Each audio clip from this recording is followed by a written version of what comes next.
Joe, I was just saying earlier, you kind of said it last week, it ain't over yet.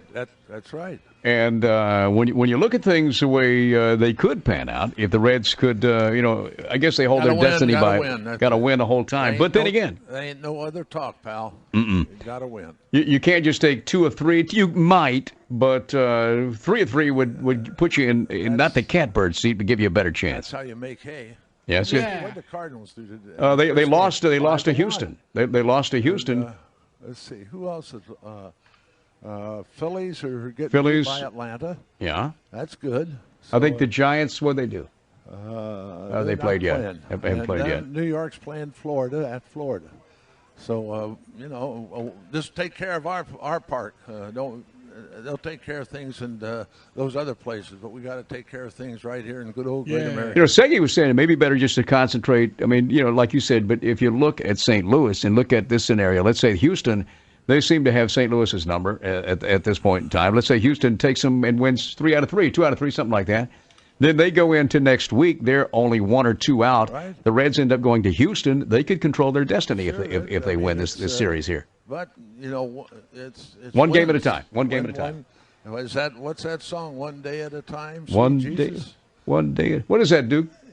Sing it, Duke. Duke knows all songs. One day at a time. One day at a time. That's good. That's not it. Hey, before we go any further, I heard somebody called you about doubleheaders. We were talking. Oh yeah, this guy was.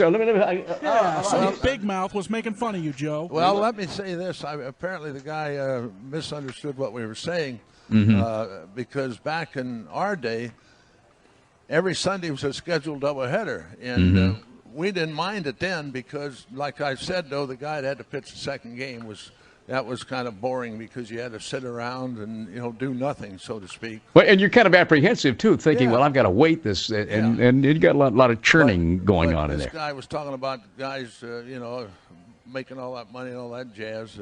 But back then, we knew that we played a doubleheader Sunday. We were off Monday.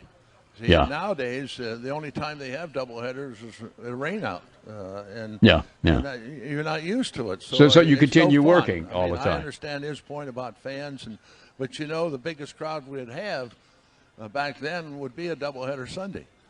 So, we used to love to go to the doubleheaders on Sunday. And then, for some stupid reason, I was thinking they played 7 and 9, but they played 9 and 9 all the time. They ever played 7 and 9? No, not at the major. I think maybe that was American Legion ball or something when I played it. In the minor leagues, they do. Okay, that's it then. They played, because I remember going to see the Memphis Chicks, and they played 7. All right, I didn't say I was Bat Boy. I never said I was Bat Boy, Duke. You just did. Boring. Okay. Who said that?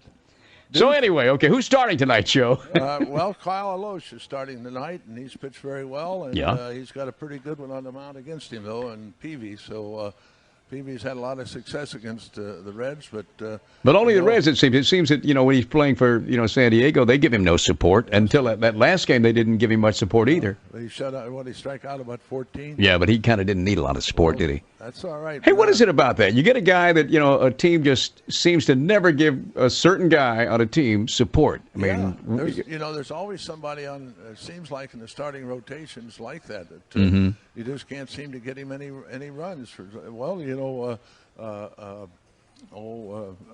Arroyo.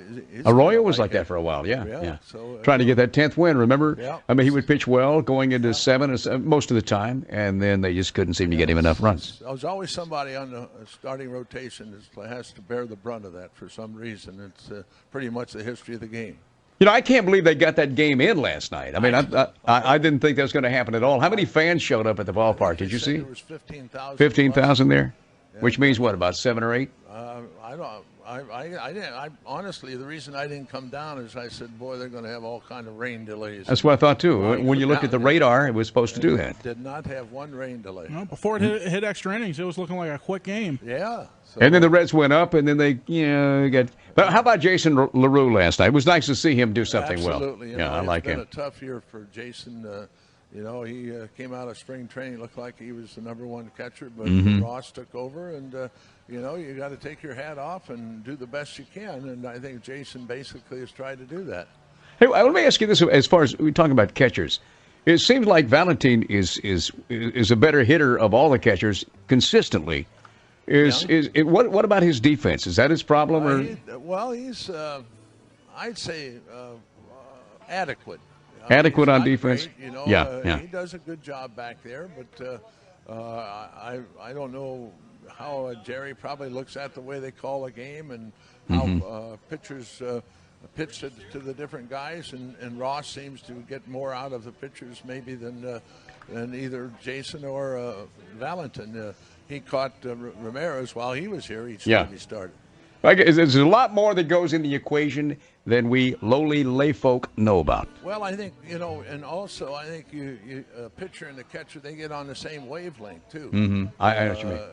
Where I'm out there pitching and I'm saying, well, I got this guy 1-1. I want to throw him a curveball, and bingo, the catcher fires down a curveball. He kind of knows. Yeah, right? I know what you mean. All right, well, Joe. Well, thank you very much. We'll get a win tonight, and then talk to you tomorrow. How about that? All right, it's been a pleasure. See you, Joe. Yes, sir. Bye. The old left-handed Joe Nuxhall. Thank you to Tim Mizak, Kel Crum, P.F. Wilson, and Mary Thomas Watts today. For Duke Sinatra, Slim Tempo, Rob Everett, I'm Gary Burbank. Have a nice evening. See you tomorrow after the ball game. This is 700 WLW Cincinnati. Bye. The Reds are on the radio.